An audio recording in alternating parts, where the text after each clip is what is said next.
حضرت محمد مصطفیٰ احمد مجتبیٰ نور خدا صلی اللہ علیہ وآلہ وسلم نے ارشاد فرمایا کل المسلم علی المسلم حرام دمہ ومالہ وعرضہ،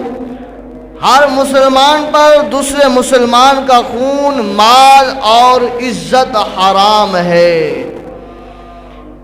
یعنی اس حدیث پاک میں صاف طور پر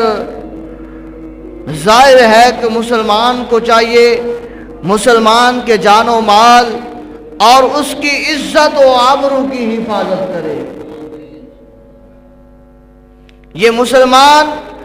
پر ضروری ہے کہ وہ دوسرے مسلمان کی عزت کی بھی حفاظت کرے، اس کے مال کی بھی حفاظت کرے، اس کی جان کی بھی حفاظت کرے اور اس کی عزت و آبرو کی بھی حفاظت کرے۔